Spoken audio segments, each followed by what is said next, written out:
Can you swim? Good.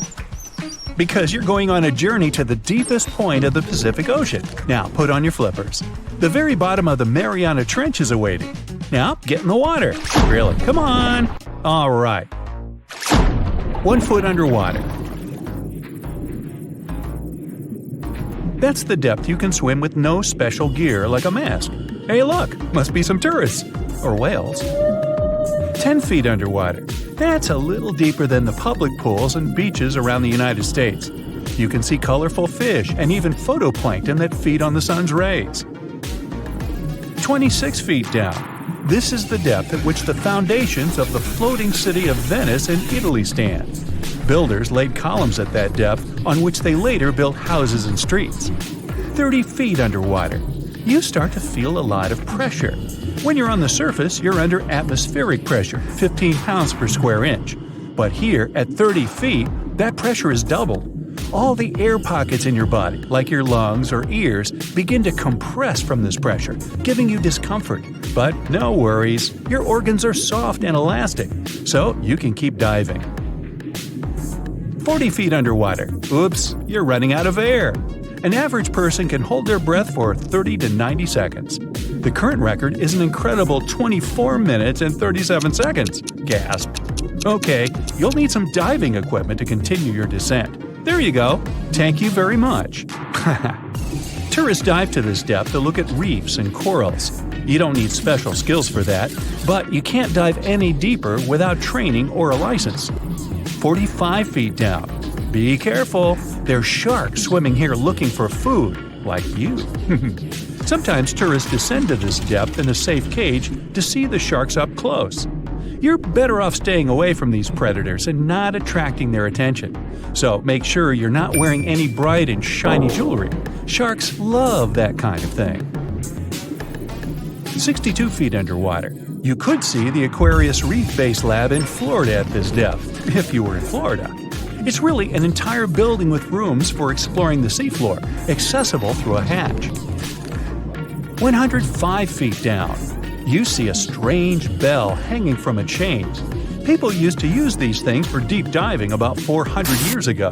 They'd lower a bell on chains with divers inside from a ship. There was enough air inside the bell for them to breathe. That way, they could explore sunken ships with treasures. 140 feet. At this depth, you could find an entire sunken city in Qiandao Lake, China. You can still see streets, houses, and temples there. 330 feet. Whoa! You almost hit a huge blue whale. How could you miss it? These guys, the size of 2 train cars, usually dive to that depth. Shh! Let's listen to them sing for a while. It's beautiful. Now, let's keep going. 660 feet. This is where most of the ocean life ends. Sun rays hardly penetrate any deeper into the water. Everything below are unusual fish like this angler. They have such an unusual appearance because they have to adapt to the high pressure here. 702 feet underwater. This is the last mark where you'd see a human without diving equipment. This man holds the title of the deepest man on Earth, and he's the only one who has managed to get to this depth. The water pressure on his body here was 20 times greater than that on the surface. 985 feet. Ooh, what was that sound? Whoa, that's a submarine. That's the maximum depth they can dive to. Some of them can reach speeds of 26 miles per hour. Fun fact, an ostrich can run twice as fast, but she can't swim. 1,090 feet.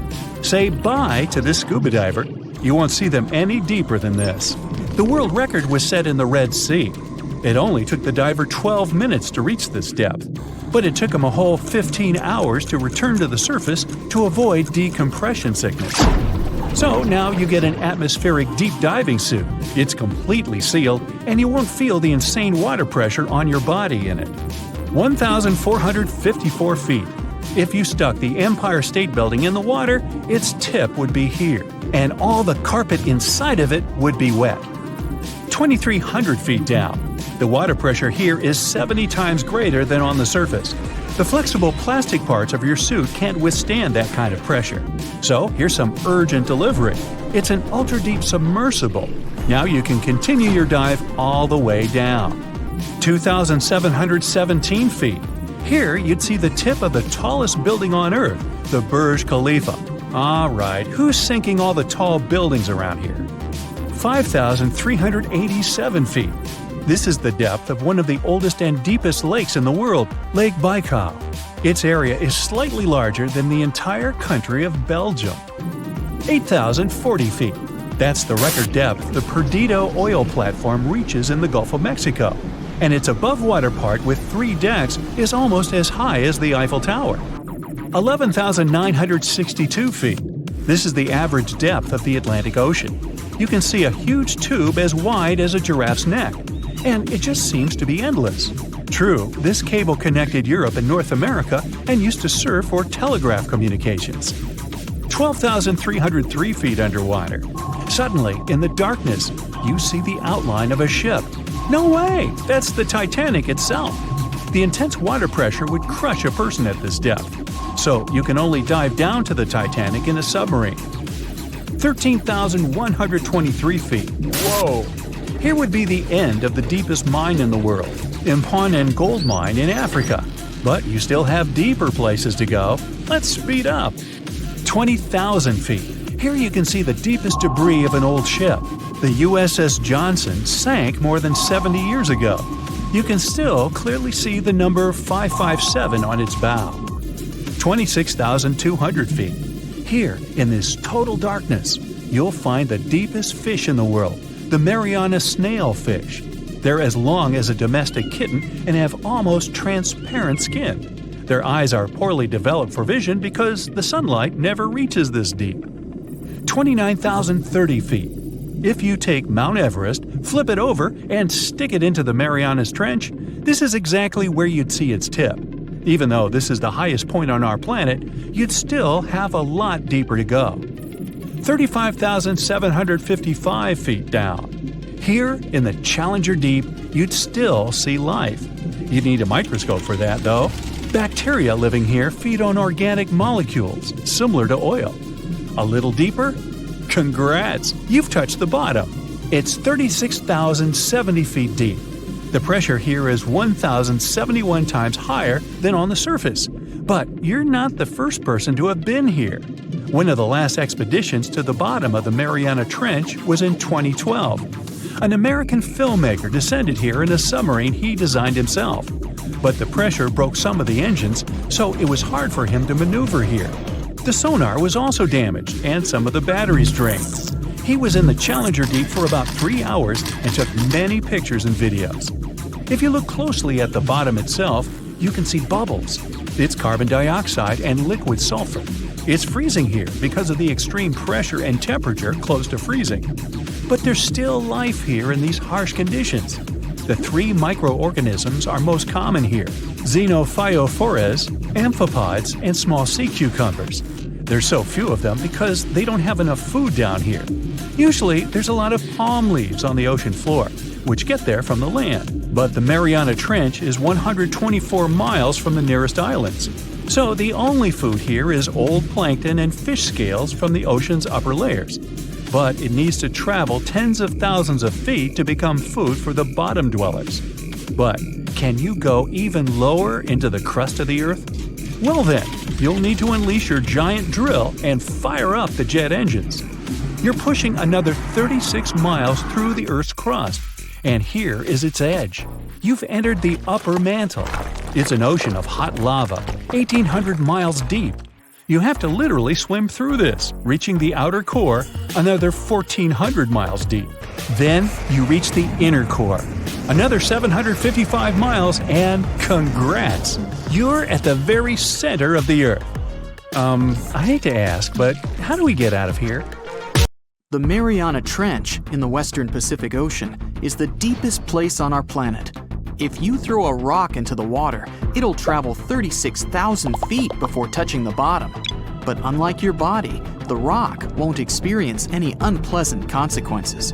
After all, it doesn't get affected by all that immense pressure that builds up the deeper you go. But then, what would happen to your body at the very bottom of the Mariana Trench? Put on your flippers. It's time to dive. Hold your breath. You're 5 feet below the surface, and it's still pretty comfortable down there. You're used to this depth. You go that deep when diving in the pool, or maybe at the beach when watching exotic fish swimming near the bottom. But you're serious about reaching the deepest point of the Mariana Trench, the Challenger Deep. So you keep going. 32 feet, that's where you start to feel some discomfort. Here, the pressure pushing down on your body has doubled. Your ears and lungs feel a little sore. This is because people have many air pockets in their bodies. And under pressure, these pockets shrink in volume, and you can feel it. But don't worry, your organs aren't made of metal. They're flexible enough to withstand even more pressure than that. What you should worry about at this depth is the white shark. If it wants you for dinner, you're in worse trouble than high pressure. That's why you'd better keep diving.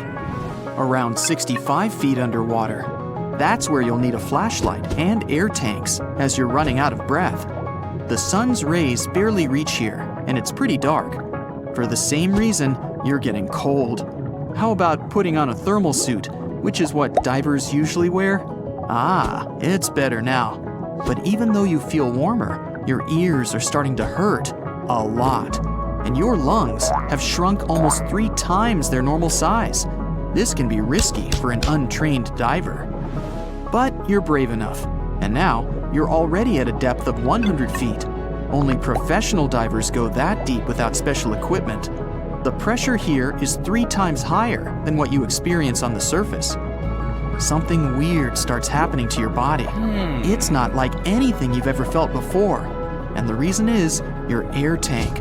The compressed air inside is mostly nitrogen, 78%, and oxygen, around 21%. But that deep down, nitrogen becomes kinda toxic.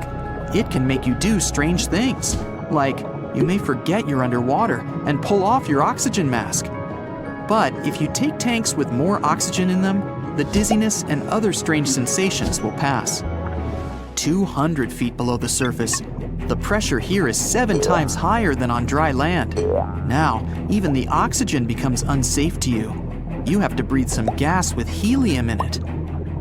A sharp drop to a depth of 700 feet. This mark is the world record in free diving. Herbert Nitsch once managed to reach that deep without any special equipment or air tanks. After that, he received the title of the deepest man on Earth. In 2012, he tried to break his own record and plunged to a depth of 830 feet. But it didn't end well for his health. Anyway, if you trained to hold your breath for that long, you would probably have very few problems now. That deep down, you need to start looking around again because there can be heavy traffic. Submarines travel at this depth, and you sure don't want to collide with one of them. A few more feet deeper, and you've reached the limits of the average human's body. At the same time, laboratory experiments have proven that people can withstand even higher pressure. It went like this. A diver entered a special chamber the size of a room. Scientists simulated high pressure, comparable to a deep dive, inside this chamber. This way, the researchers discovered that a trained person can withstand the pressure similar to that at a depth of 1,600 feet. But the diver couldn't just walk out of the chamber after the experiment was over. At high pressure, nitrogen, helium, and other gases build up in the body. And if you normalize the pressure at once, those gases form into bubbles. The consequences are extremely unpleasant, to say the least. So, you have to do a gradual ascent from this depth. This way, the gases can leave your body in a natural way. Sometimes a dive takes a few minutes, but coming to the surface stretches for many hours. It's all about safety. Okay, now you have to put on a special suit. Otherwise, you won't be able to dive any deeper. It can protect you at a depth of up to 2,300 feet. The suit's sealed, and the pressure inside is exactly the same as on the surface.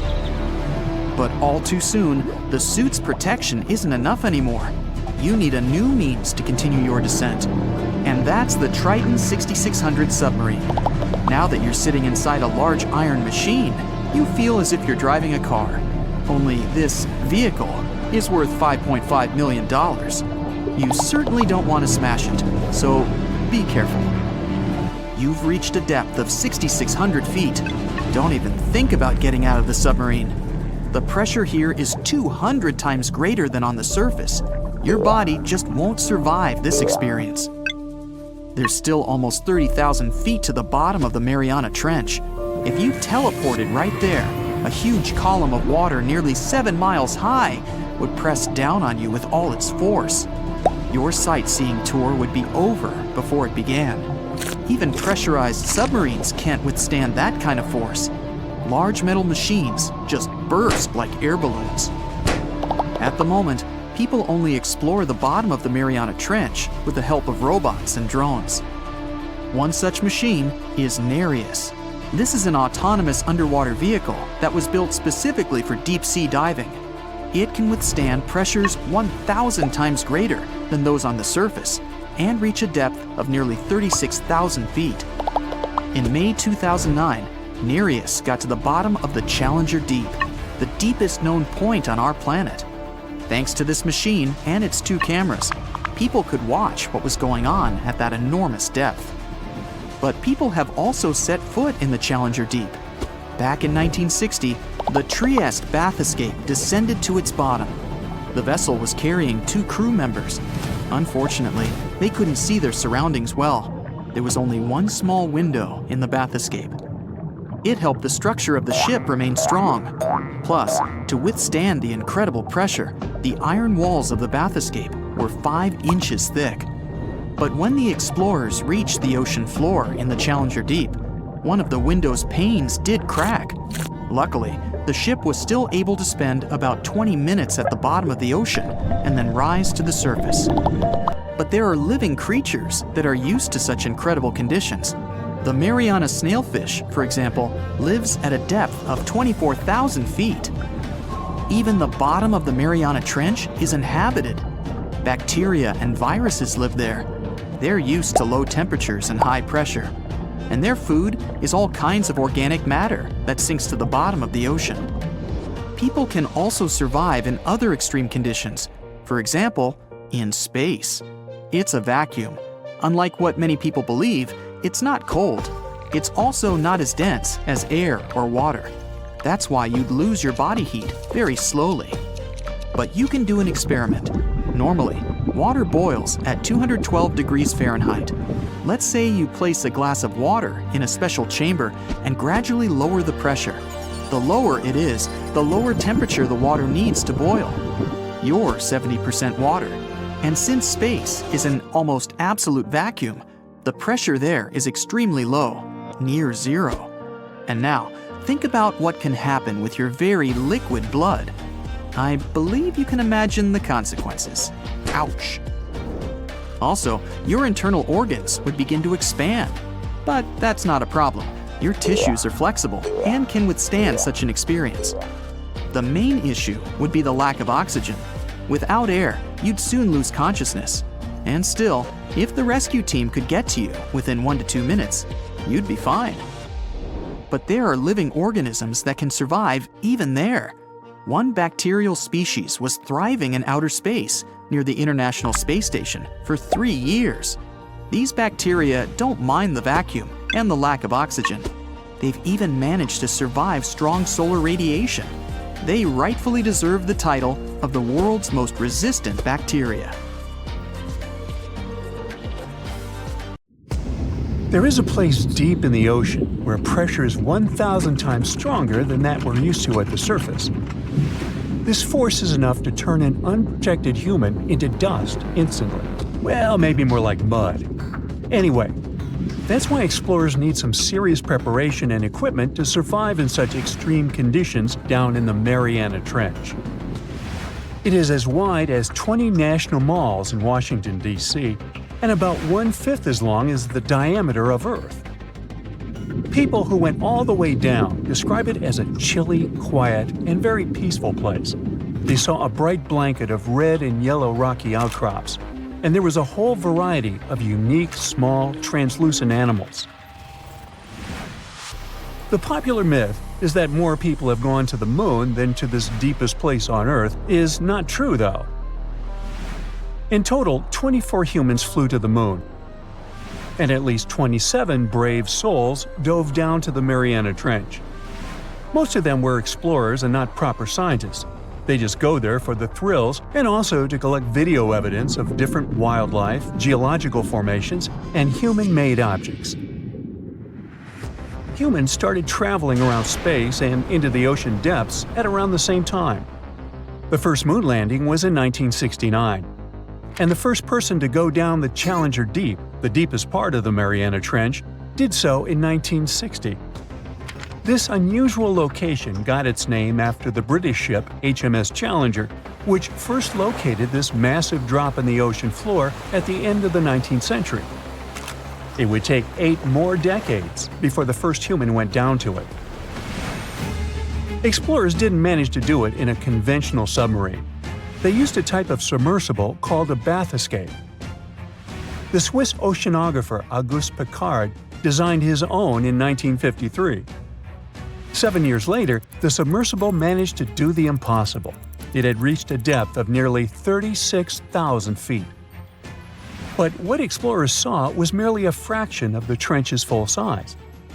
The fact that it is so huge of the Mariana Trench is just one of the reasons why it's mostly unexplored today. The absence of light is another major issue. Sunlight is incapable of reaching such profound depths, so the entire trench, from top to bottom, lies in absolute darkness. Because of such conditions, the ecosystem is a lot different than the shallower regions of the Pacific. This puts immense pressure on marine wildlife. Yeah, the pun is intended. Another reason why it's so challenging to survive there is the temperature. Water freezes at 32 degrees Fahrenheit. At the bottom of the Mariana Trench, the ocean is just a couple of degrees above freezing. One of the factors that hasn't let this area turn into a giant icicle is the fact that salt water has a slightly lower freezing point. The other reason is geothermal energy that warms the ground at the bottom of these just enough for it not to freeze. That's why submersibles need to have proper insulation to navigate these icy conditions. When they reach the bottom, researchers find out that this desolate and harsh climate is home to several animal species. They encountered arrow-toothed eels, snailfish, and spoonworms at various depths. There were even strange-looking translucent sea cucumbers and shrimp-like amphipods. The biggest surprise was microbial mats thriving on methane and hydrogen from the mud. Among the species, the Mariana snailfish looks like a master of the environment that can go farther and deeper into the trench to feed on prey than its competitors. Despite its seemingly fragile appearance, the snailfish has adapted to withstand extreme pressures, a superpower it wouldn't be able to survive without. The exotic life forms that live deep down aren't normal-sized, since deep-sea gigantism makes them grow significantly larger than their counterparts in other ecosystems. One example is the giant tube worm, which can be 6 feet long. Science has a hard time explaining the exact cause of this form of gigantism. Thermal vents are just one of the possible explanations. All of these factors might help explain the huge time gap in researching the Mariana Trench. The first successful dive after the 1960 expedition came only in 2012. That's when the famous Canadian film director James Cameron went down in the deep-sea Challenger. Because few scientists have gone that deep before or after Cameron, there is no map of the deepest point on our planet. We know very little about the oceans that cover 2/3 of the Earth's surface. Researchers have mapped out only 5% of them so far. Science still has a lot to discover in the Mariana Trench and other unexplored places on our planet. The Amazon rainforest stands as the best example of the world's most unexplored regions. The list of reasons why this part of South America is unknown starts with its wildlife. Jaguars, anacondas, piranhas, black caimans, and Brazilian wandering spiders are just some of the creatures that pose a risk for researchers. Relentless year-round rainfall induces heavy flooding. Add to all this some treacherous river currents, and you can see why scientists have mapped such a small percentage of the Amazon to date. In just one region of Brazil, near Peru, There are at least 14 tribes that have never had contact with the outside world. The national authorities intend to keep it that way. Isolation of these indigenous people is the best way to protect their future. The same goes for a remote island in the Indian Ocean. After the tragic tsunami of 2004, helicopters flew over North Sentinel Island to make sure its inhabitants were alive and well. Meanwhile, the Sentinelese weren't thrilled. They took up bows and arrows to drive away the unwanted visitors. This tribe is one of the last uncontacted tribes on Earth. Although anthropologists and filmmakers visited the island in the late 1960s, we still don't know much about its indigenous population. It sits a long way off any shipping lanes in the Bay of Bengal. North Sentinel has no natural harbor, and it's surrounded by a shallow reef. This makes access to the island possible only by boat. The Indian officials who lay claim to the island have prohibited outsiders from visiting the island for safety reasons.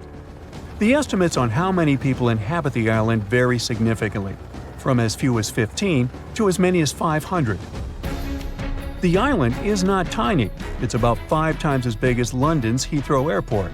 Apart from occasional contact during the past 2 centuries, the Sentinelese must have been isolated for a long time. They are related to other indigenous groups in the Andaman Islands, but their neighbors cannot understand a word of their language. The continent of Antarctica has no permanent human settlements at all. The only people who periodically live there are international scientists. This vast expanse of ice and snow, roughly the size of the United States and Mexico combined, still has many regions where humans haven't set foot. Satellite imagery and photos that NASA's aircraft made from the air have mapped out the entire continent. So we know where to go, but it's not that easy. The reason for this are all the adjectives that go with Antarctica. It is the coldest, windiest, driest, and brightest of the 7 continents. This makes it virtually unlivable. More than 99% of its surface is covered with a permanent sheet of ice. Its thickness ranges from 1 mile to as many as 3 miles in some places. That's half the height of Mount Everest. Now, the Himalayan range contains the world's tallest unclimbed mountain. It is also the tallest mountain in Bhutan. In the local language, the mountain's name translates as White Peak of the 3 Spiritual Brothers. Out of respect for the spiritual beliefs of the local population, national authorities restricted and then completely banned mountaineering at the beginning of the 21st century. To this day, there is no evidence that any climber has ever managed to successfully reach the summit of this mysterious mountain. It's one of the most intriguing locations in the world. Covered in darkness and miles underwater, this extreme environment is home to some unusual creatures and phenomena. It's called the Mariana Trench, and it's the deepest oceanic trench on Earth. No wonder it's been so difficult to explore. Because of the risky conditions, people aren't able to explore this location without proper equipment. But what would happen if we threw a steel ball down there? Let's start with some basics. How did they first discover this enormously deep hole in the ocean? HMS Challenger identified it back in 1875. The ship had some pretty fancy sounding equipment for its time, but it wasn't nearly good enough to be able to fully explore the trench. Some decades later, in 1951, another ship, the HMS Challenger II, came back to the location better equipped. The vessel featured an echo sounder and was able to take accurate measurements of what seemed to be the deepest point on the surface of our planet. If you were to look at it in 2D, you'd see the trench measures 1,500 miles in length and 43 miles in width on average. It also looks sort of like a crescent-shaped scar when you observe it from above. Nothing out of the ordinary so far, right? Well, if you were to stretch a wire from the surface of the ocean to the trench's deepest point, it would measure a staggering 7 miles. If we were able to physically move Mount Everest, which is the Earth's tallest mountain, to cover the Mariana Trench, it still wouldn't be enough, falling short by about a mile. Because the Mariana Trench is so deep, it's almost completely covered in darkness, as light can barely get through to such extreme distances underwater. The temperature isn't any friendlier either, just a few degrees above freezing. But the most dangerous feature of them all is the water pressure. Right at the deepest point of the trench, the amount of pressure is about 1,000 times higher than the standard atmospheric pressure. Not a lot of people ever attempted to descend into the Mariana Trench. In fact, the first organized attempt took place more than 60 years ago. It was done by Jacques Piccard and Don Walsh in a submersible. They only spent about 5 hours on their descent and a mere 20 minutes at the bottom. Alas, they weren't able to take any pictures. Until these two scientists were able to descend, specialists believed there was little to no chance that life could exist down there, given the conditions, most notably the extreme pressure. But while at the bottom, the submersible's floodlight caught sight of a creature. It was a very flat one indeed. As you can imagine, resources here are very scarce. What kind of creatures live down here? And how do they survive, given the harsh environment? Surprisingly, there is quite an abundance of wildlife living in the Mariana Trench. Some of these creatures fall back on chemicals to survive, like methane or sulfur, while other kinds of fish nibble at the marine life that's, well, weaker than them on the food chain. The most common creatures found here are xenophyophores, amphipods, and small sea cucumbers. Some of them adapted by hardening up their shell using aluminum harnessed from the seawater. Smaller creatures, like microbes, adapted by feeding on the chemicals emitted when the seawater hits the underwater rocks. They consider the Mariana snailfish the rock star of the area in terms of wildlife. They're small, ranging from 3 to 9 inches, translucent, and lacking any scales. But they're the top beast of prey in the area. It's no wonder some people started to believe that the ancient Megalodon might still be living here. What was a Megalodon, you might be wondering? It was the largest predator ever known in our planet's history. Basically, the biggest and nastiest shark ever to have lived. Scientists believe it's been extinct for quite some time, and the idea that it might still be hiding in the Mariana Trench doesn't have a lot of supporting information. The Megalodon would have needed to learn to navigate in complete darkness. It would either have to be bioluminescent or evolve to have massive eyes.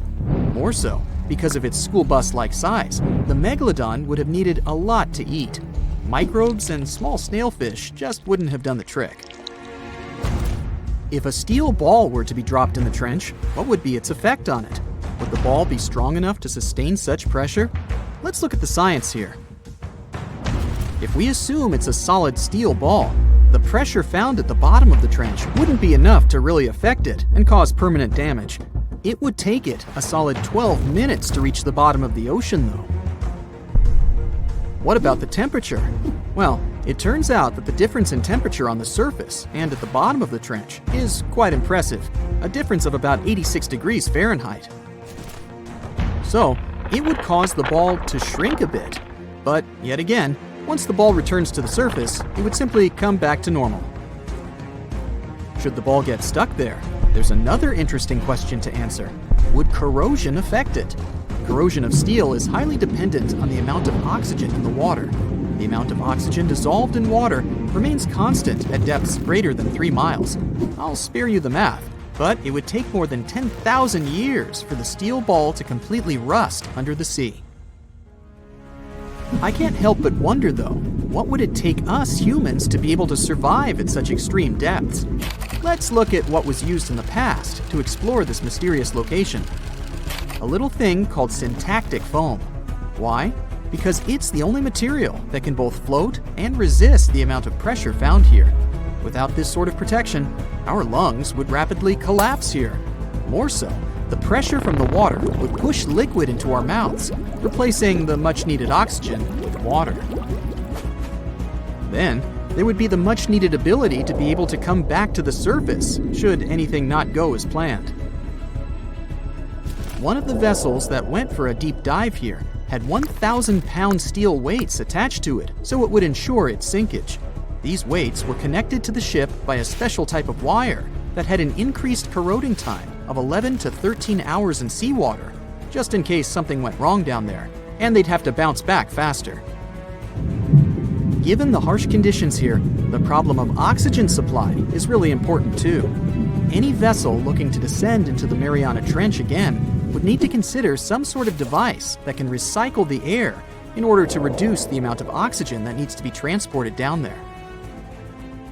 And the last, but definitely not the least of all problems, would be electricity. There surely isn't a power socket down there for you to charge your phone. So, there needs to be enough battery life to support all the necessary equipment, communication, oxygen supply, lighting devices, and so on. None of these problems seem to be quite the challenge anymore, since, as of recently, you can buy a tour of the Mariana Trench. 3 lucky individuals were part of such a project back in 2020. They were submerged in a 3.5-inch thick titanium sphere. This ensured that they didn't feel any pressure changes and physiological stresses whatsoever. Each of the guests took part in an individual trip that had an estimated length of about 14 hours. The descent itself took over 4 hours. Once they reached the bottom, they got the chance to witness some of the most extraordinary creatures on the planet. Then it was time to start the 4-hour ascent back to the surface. Now, the Mariana Trench is the deepest and probably the most enigmatic place on Earth, whatever that means. Bizarre creatures such as deep-sea anglerfish, frilled and goblin sharks, barrel-eyed fish, hatchet fish, live in a crescent-shaped trench in the Western Pacific.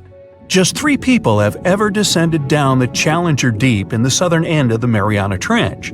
There, at a depth of almost 11,000 feet, vents are bubbling up carbon dioxide and liquid sulfur. Mud volcanoes erupt under the pressure 1,000 times greater than at the surface. And so, it's no place I want to go. So bye! Get back in there. Alright, since you clicked, yeah, you're about to visit places no less mysterious and creepy than the Mariana Trench. Your first stop is Mexico, the Yucatan Peninsula to be precise.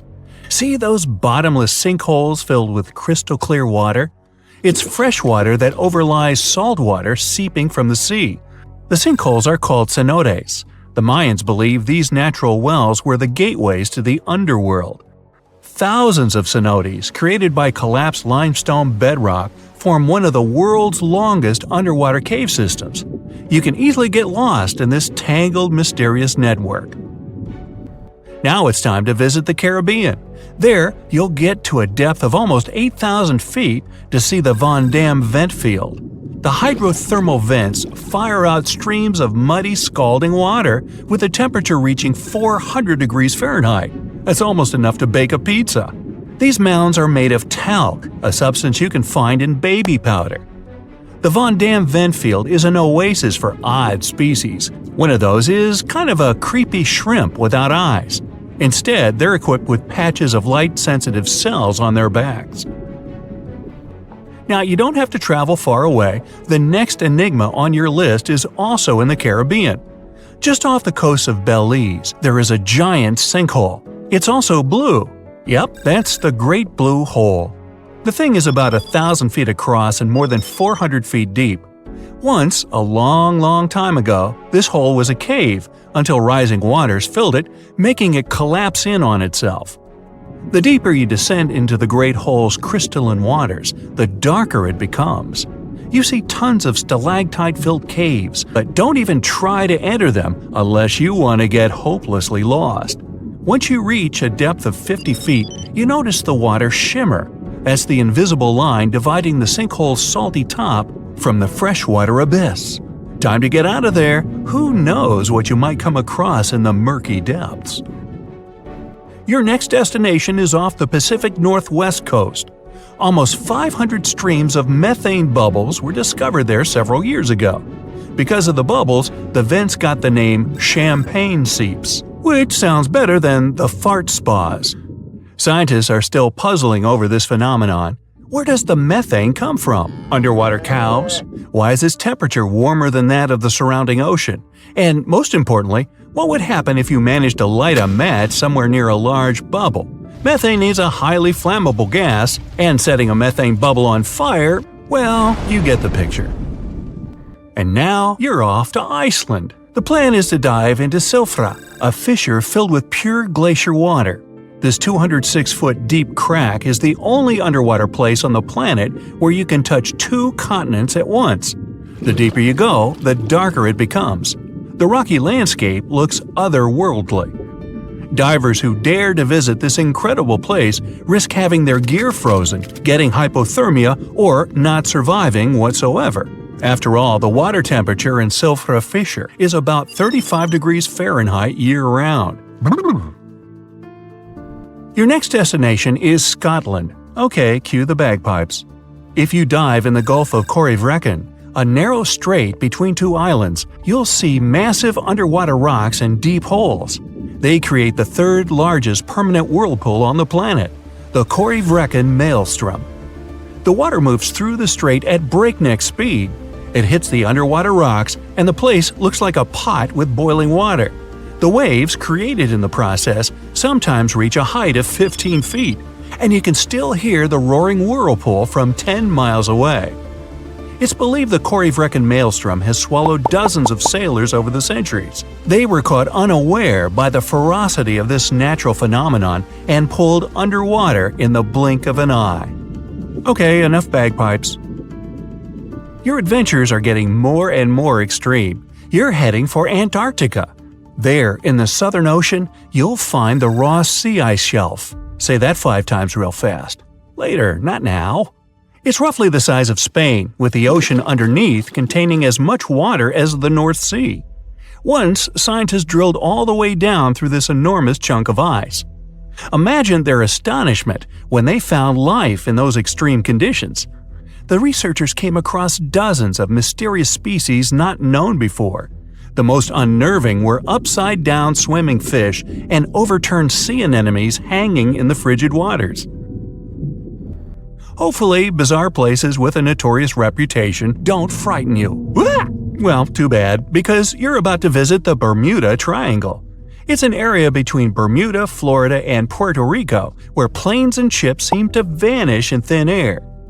For the first time, this place attracted a lot of attention in 1945. That's when 5 U.S. Navy planes disappeared during training.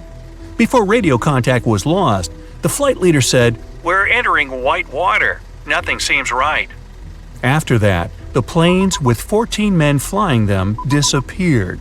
Even scarier, a rescue plane with 13 people on board never came back as well. Some people believe the mythical city of Atlantis lies at the bottom of the triangle. They claim its inhabitants use extraterrestrial technologies to sink ships and crash airplanes. Others blame rare and unexplored natural phenomena, for example magnetic anomalies, or massive pockets of flammable methane gas. There we go again. Then, if a bolt of lightning ignited a giant methane bubble near a ship or a plane, this could probably make it sink without a trace, except the smell. But methane is found everywhere all over the world, and it never behaves this way. Some experts aren't sure there's a mystery to explain whatsoever. Lots of busy routes pass through this area. No wonder more ships and planes sink there than anywhere else. Now, prepare some warm clothes. You're heading for the north again. Your destination is Cape Desolation in Greenland. Nice place. In 2012, Canadian researchers were sampling the water in that area, and their equipment came back to the surface with pieces of coral attached to it. That's how a cold water coral reef was stumbled across. These unique pinkish corals can easily go without sunlight and live in strong currents 3,000 feet below the surface. Another unique spot you can't miss lies between Greenland and Siberia. The Gakkel Ridge is the deepest and most remote portion of the global mid-ocean ridge system. In some places, it reaches the depth of more than 3 miles. It's only natural the darkest corners of this underwater world remain unexplored. Fascinating chemical reactions happening at the bottom of the ridge produce hot fluids rich in minerals. They spew, like freshmen at a rush party, from seafloor vents.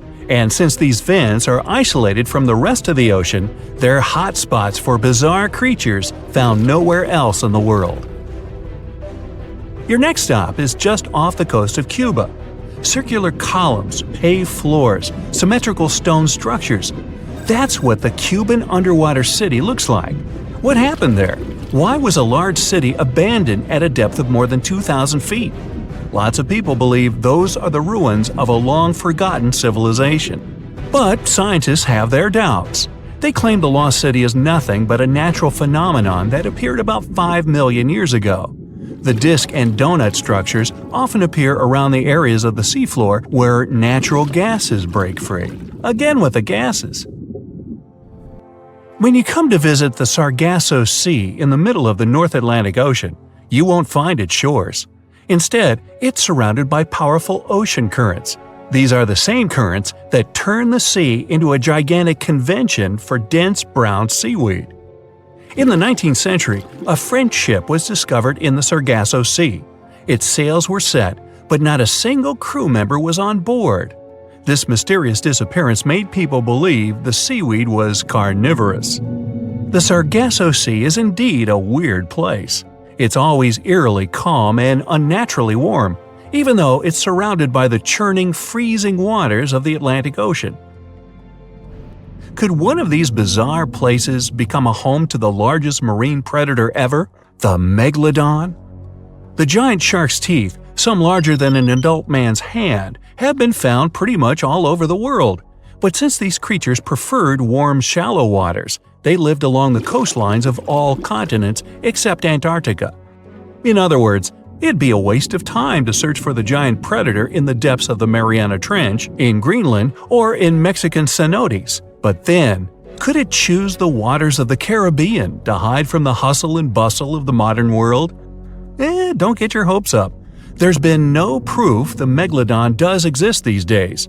It wasn't a shy, elusive animal, and still, no one has seen this shark lurking around recently. Not even near the fart spas. There are plenty of fish in the sea. Some of them look totally like Nemo or Dory. Then there's the butterfly fish and fancy guppy, which is indeed really fancy. And then there's… what on earth is that? I would definitely not pay for a diving experience to see this guy. The anglerfish has the unofficial title of the ugliest animal in the world, but I wouldn't dare to break that news to it. There are more than 200 species of anglerfish currently swimming somewhere in the gloomy depths of the Atlantic and Antarctic Oceans, up to a mile below the surface. Some of them prefer different living conditions, the shallow tropical environments. Different kinds of anglerfish vary in shape and size, from the famous black sea devil to frogfish, monkfish, footballfish, goosefish, batfish, and sea toad. The larger ones can be half as long as a full-sized bed, but most are less than a foot long. Since the choice of meals where these guys live isn't that huge, they had to come up with a unique hunting strategy. They don't waste their priceless life energy on following prospective prey. Instead, they use a piece of dorsal spine that sticks above their mouths like a fishing pole, hence the name of the fish.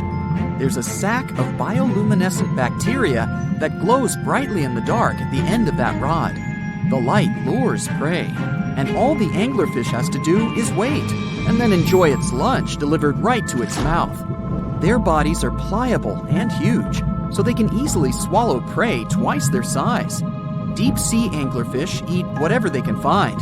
Species that live in more shallow water aren't picky either, and can eat anything from shrimp to snails and small fish. Only female anglerfish have the cool fishing rod feature though. So what about their males? Finding a soulmate deep under the sea isn't that easy. I mean, literally, there's no light down there. Plus, there are frigid temperatures and low oxygen levels. Anglerfish can't afford to go on many dates in those conditions, so they mate for life. And before you go "aw" about it, I have to tell you, they do it in quite a special way. Male anglerfish are much smaller than their ladies. The contrast is so striking that when researchers first got interested in their love life, they thought those males were actually the offspring, or larvae, hanging out next to their moms. Certain anglerfish male species have receptors that alert them that there's a female nearby. After they mate, the male bites into his woman and stays attached to her head, belly, near her tail, and other areas he can access. While they morph together forever, The female fish gets the male's cells, DNA, and reproductive organs, but loses her immune response cells. The male gets free permanent housing and nutrition. Given the current real estate prices, it sounds like a dream. But that accommodation is shared by up to 8 males, and they can't move out if they ever feel like it.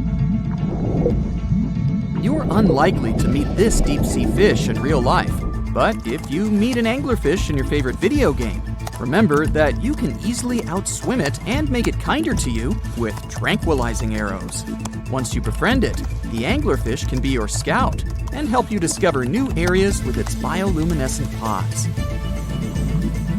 Back in the real world, down in the twilight zone of the ocean, about 650 to 3,300 feet down, the anglerfish isn't the only creature you're lucky you'll probably never meet. Many of the locals look like they come straight out of science fiction or horror movies, but that's because they had to adapt to this dark, deep world. I did my best to get you prepared for the creatures you're going to meet, starting with the common fangtooth. They spend most of their lives deep down, but at night, they move toward the surface to snack. These guys are more active than most other deep-sea dwellers. They don't wait for food to come their way, but actually follow it, and then get it with their long, hungry teeth. They don't have a built-in light bulb like the anglerfish, so they've developed a great sense of smell and use as much sunlight as they can get there in the depth to get around. Sometimes, even the shadow of a passing by prospective prey is enough for them to switch to action mode. And though they don't look too charming, they're completely harmless to humans if you ever run into one of these guys. Stoplight Loosejaw sounds like a great name for an alternative band, but it's actually another deep-sea resident with sneaky hunting habits. It has special light-producing photophores under each eye. They emit green and red light like a stoplight, hence the name of the fish. Unlike other fish, these guys hardly ever leave the twilight and midnight zones. Their lower jaw is a quarter of the total body length, and the stoplight keeps it open all the time, hoping to get some lunch. It looks like a ferocious predator, but mostly prefers zooplankton with an occasional dessert of shrimp, krill, and fish. I'm sure you didn't expect to meet a hybrid of an eel and a bird, but here it is! The slender snipe eel has a beak, much like that of a bird, with curving tips. The beak is equipped with tiny hooked teeth that the eels use to catch the antennae of delicious shrimp. And it sure is slender, stretching up to 5 feet and weighing only a few ounces. Scientists don't know all of this guy's secrets, since it's pretty tricky to study in their natural habitat. But it looks like they only produce offspring once in a lifetime, and then pass away. Glass squids like to take it easy in life and literally go with the flow. They're filled with a solution which is lighter than water, so they don't have to make any effort to move around the deep sea looking for food and partners. These creatures are transparent, so they blend into any landscape and don't even cast a shadow while moving. Talk about a great survival tactic. If danger finds it anyway, it can transform into a lumpy ball, pushing its head and tentacles into its mantle cavity.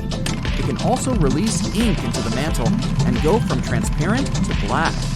The same ink can protect it against hungry whales and seabirds. Another tactic they use to scare off predators is to activate their light-emitting organs around their eyes. I'm getting hungry. Maybe I can snack on this sea cucumber. Ouch, it's moving! So I guess it doesn't belong in a salad after all. These soft-bodied fellows live in all parts of the ocean, from shallow waters to the deep underwater world.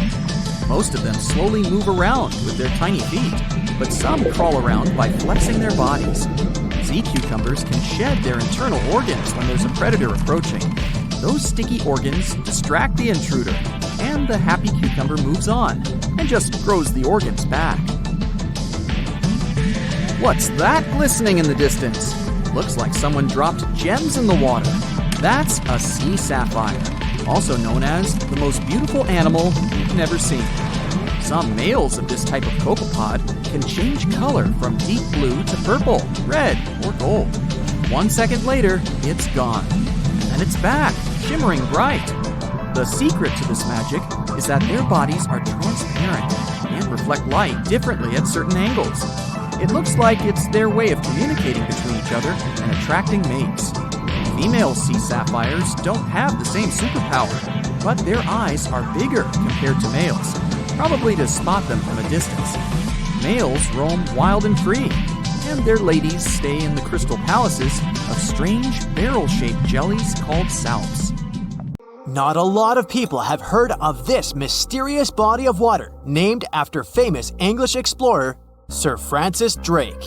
Even though Drake himself never sailed through these waters, one of his ships did pass near this location and discovered a connection between the Atlantic and Pacific Oceans.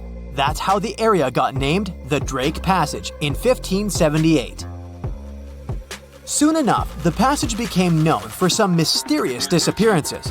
It got the reputation of being the roughest and most unpredictable stretch of water in the world. It's now known for its strong winds and rough seas, with waves that can reach up to 60 feet in height. The passage also has powerful currents with speeds never seen before. Does it sound like a good start to an adventure book? Sure, it doesn't make the place any less real. If you ever decide to travel between the southern tip of South America and the southern tip of the Antarctic Peninsula, you will come across the infamous Drake Passage. We call this place the Drake Passage today, but locals still believe it should be named after Spanish explorer Francisco de Oces. He was a Spanish navigator who, in 1525, led the first known European expedition to navigate the Drake Passage. The trip was part of an attempt of Spain to find a new route to the Spice Islands in the East Indies. Oces and his two ships, the San Lesmes and the Santiago, sailed through the Strait of Magellan and into the Drake Passage, where they encountered treacherous weather and rough seas. Despite the difficulties, they successfully navigated the passage and became the first Europeans known to have done so. However, the expedition failed to find a new trade route, and the crew returned to Spain with no significant discoveries. Some years later, in 1616, another ship captained by Dutch navigator Willem Schouten made one of the most successful voyages through the Drake Passage. Despite the difficulties of navigating the often turbulent seas, eventually, the Drake Passage became an important part of international trade routes in the 19th and early 20th centuries. But this dangerous area holds many secrets. The record of one of the most famous events that happened here takes us back to the year 1914. During that time, a British explorer named Shackleton wanted to travel to Antarctica with 27 men split between two ships. Those were named the Endurance and the Aurora. The explorers wanted to check out two routes that reached the continent. But in 1915, the Endurance got stuck in ice while crossing the Drake Passage and was slowly crushed.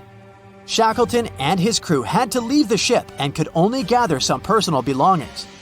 The Endurance eventually sank, and the crew had to survive on ice for a while. The mission changed from exploring to surviving, and only in 1916 all the men were rescued.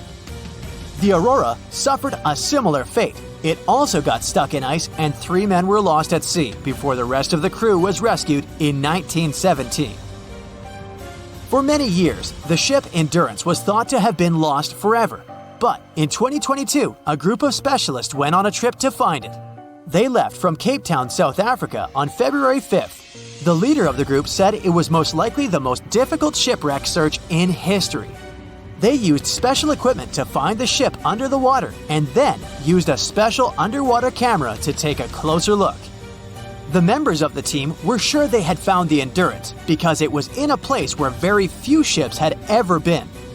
Despite being 10,000 feet underwater, the Endurance didn't look so shabby.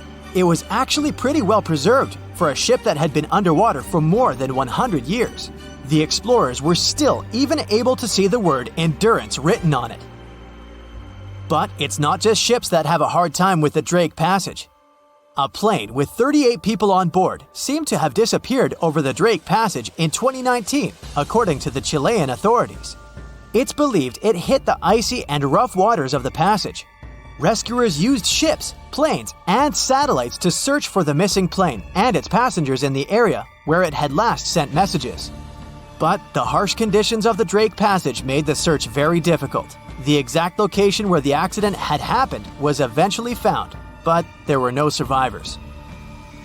The Viking Polaris is another of those ships that got damaged in the passage, even though it was designed for tough conditions. It was faster than most ships and more stable because of special equipment that kept it balanced.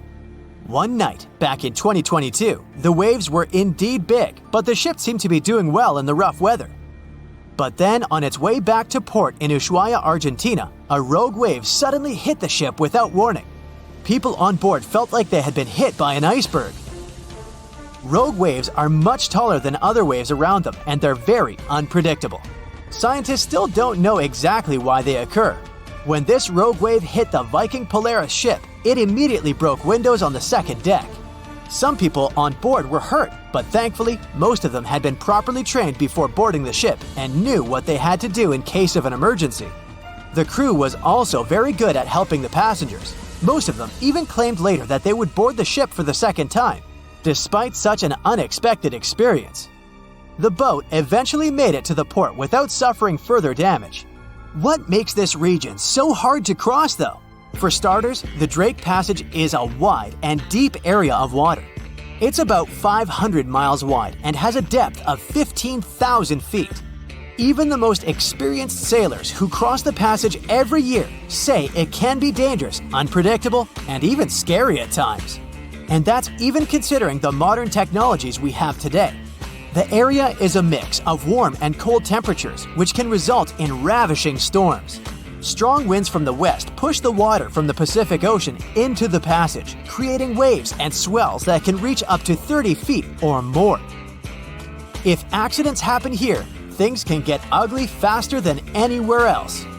The Drake Passage is a part of the ocean where the water is very cold and has strong currents. The bottom of the ocean there is also not stable, making it harder to find things like a plane or a ship. These days, we have modern technology that helps us feel safe, even when we're passing through rough seas. However, if you are planning to travel by boat to Antarctica, make sure you're ready for the rough sea in the Drake Passage, and for feeling a little uneasy. This can happen even to the most experienced of people when the waters are rough, but it's especially tough if it's your first time. Some people bring remedies to avoid feeling sick, like ginger gum or scented wristbands. Others find it helpful to look at the horizon. Test things out to see what works for you. Once you arrive at the Drake Passage, you'll be surprised to see that lots of different animals live there. You can see many types of dolphins, birds, whales, and penguins. The water in the Drake Passage is also good for small animals like plankton, krill, which bigger animals such as whales, penguins, and seals generally have on their daily menus. As you get closer to Antarctica, watch out for the South Shetland Islands. These might be the first pieces of land you'll see. They're also located in the Antarctic Peninsula and were first discovered in 1819 by British explorer William Smith. The South Shetland Islands are home to severe active volcanoes, including Deception Island and Mount Fenton. The islands are also where you can find a number of endemic species, including the South Shetland Islands Gentoo penguin, which is only found on this piece of land. Want to high-five a sea creature? Well, put your hand up for the Tasmanian red handfish. This fish doesn't swim like a fish. It walks. It uses its flipper-like hands to stroll around on the ocean floor. These bottom walkers are disturbed by swimmers and boats a lot. Some people even want to take them home as pets. I think it's better to just give them a wave and swim on by. The vampire squid. Its species name is Vampiroteuthis infernalis, which translates to vampire squid from hell. Oh yes, this vampire squid means to terrify everyone with its name, its dark red color, its spikes at the bottom, and the scary fact that it can basically turn itself inside out. The vampire squid loves putting on a good show, but it's as harmless as a kitten is to humans. It's as if Dracula scared the pants off you, but he didn't have blood-sucking fangs. The vampire squid feeds on food particles from plants and animal matter floating near the ocean's surface. Since they're not predators, they need good defensive strategies, and their vampiric look is designed to ward off large creatures who want to eat them. Turning themselves inside out is a defensive mechanism since the spiky areas in the inner skin are more intimidating. They also shoot out a substance that does not have color, but is packed with bioluminescent particles to distract predators. The vaquita. Going out on a boat off the coast of Mexico sounds like the perfect vacation. The sun, the blue water, the most endangered sea creature. Wait, what? The vaquita isn't dangerous, but don't expect it to stick around to say hello or sign any autographs. It's incredibly shy. This little cow, that's what it means in Spanish, is one tiny sea mammal. With those black markings around its eyes, it looks more like a sea panda to me. Seeing one should make you feel very special. They're on the brink of extinction, mostly because they got caught by accident in fishing nets. It's estimated that there's only 10 left in the wild. The blue dragon. This little creature looks like something out of a kid's fantasy movie. It's called the blue glaucus, casually referred to as the blue dragon or blue angel. It can be found in many places, the Atlantic, Pacific, and Indian Oceans. It's kind of a mollusk and it only grows to be about an inch long. What you think is the back is actually the mollusk's bright underbelly. It regularly floats on its back so that its blue colors help it camouflage with the water's waves. The blue dragon isn't just pretty, it's also smart. It usually feasts on Portuguese man-o'-wars, also known as Physalia physalis. The blue dragon stores their stinging cells for later use, in essence, stealing their defensive mechanisms. When the blue dragon is threatened, it releases those stinging cells it stored, directing them at an enemy to sting them with more power than the Portuguese man-o'-war would have been capable of. As they can store a huge amount of stinging cells, they can be a threat to humans. So, if you find one, don't pick it up. It's best to admire it from a distance. The barrel-eye fish. If you ever wanted to have Superman's X-ray vision, looking at the barrel-eye fish will make you feel like you gained that superpower at some point in your life without even realizing it. The barrel eye has a transparent head, so you can see how their eyes and brain look inside. This magnificent creature lives in the deep sea. This is the lowest level of the ocean, where strange creatures roam in near-freezing temperatures and constant darkness. They're exposed to water's pressure that's almost 1,000 times that of the surface. If the idea of the deep sea sends a shiver down your spine, stay tuned to learn about another of its creatures later on. The barrel-eye fish can be found in the Atlantic, Pacific, and Indian Oceans. You might be wondering, why oh why would a fish have a see-through head? And that would be a fair question. Since the species was discovered in 1939, it was believed that the fish's eyes were set to see straight ahead and couldn't move. So it was assumed that they had tunnel vision. Scientists Bruce Robinson and Kim Reisenbichler from the Monterey Bay Aquarium Research Institute recently discovered that the fish can move its eyes vertically to see through the top of its translucent head, thus noticing if there are predators or prey nearby. The transparent head also allows more light to enter so they can detect prey better. It's believed that the barrel-eye fish eats jellyfish and small fish species. If you dive in the ocean at night, you might be lucky enough to see how orange ball corallomorph blooms in the dark. But make sure to be quick because as soon as you turn on your flashlight to take a good look, it will retract its tubes back into itself. The Megalodon. The whale shark isn't the biggest shark known to humans. If the entire shark species were a kingdom, the prehistoric Megalodon would be the ruler of the sea. Megalodon roamed the ocean a long time ago. About 15.9 to 2.6 million years back between the early Miocene and late Pliocene eras. While they've long been extinct, people are still amazed to learn about these gigantic sea beasts. Megalodon could reach anywhere between 45 feet to 60 feet in length with jaws more than 6 feet wide. A fossil of a tooth that once belonged to a megalodon measured at 7 inches. Needless to say, I'm pretty stoked that these guys have long been extinct. But there's still some adventurers out there hoping to meet this monster one day.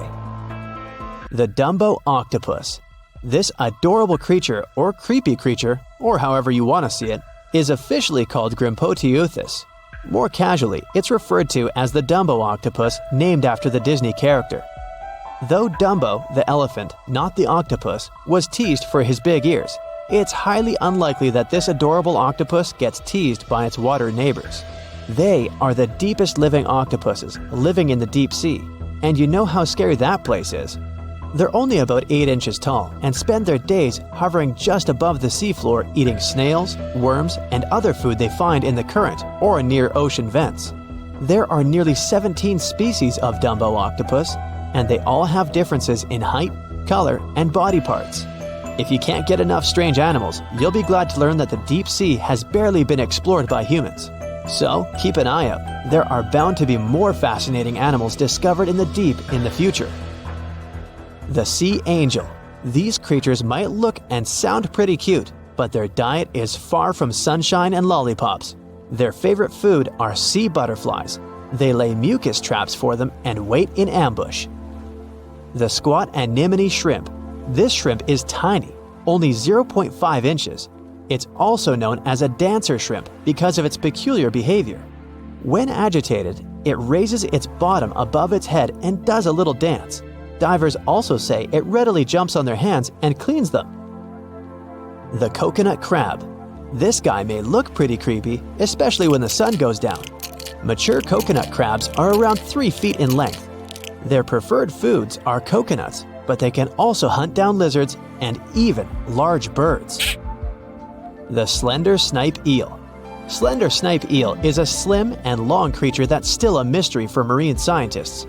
It's 4 feet long and it has at least 750 bones in its spine, which is much more than any other animal in the world. The sea pen. Sea pen is 7 feet long and it has a lot of varieties, but most of them look indeed like a pen or a quill. The similarity is even more striking when the animal has a water-filled bulb that anchors it to the floor. The Persian carpet flatworm. This creature looks indeed like a carpet, despite being very small by comparison. It's only 4 inches long, able to become both male and female. It doesn't really mate with other flatworms. Rather, it fights them for the right to bear posterity. The flamingo-tongued sea snails. Tourists love these extraordinary snails for their pretty colors, thinking it's a shell, but in fact, the shell is quite dull and hidden underneath colorful soft tissues. They eat softer, toxic parts of corals and store their toxins to protect themselves.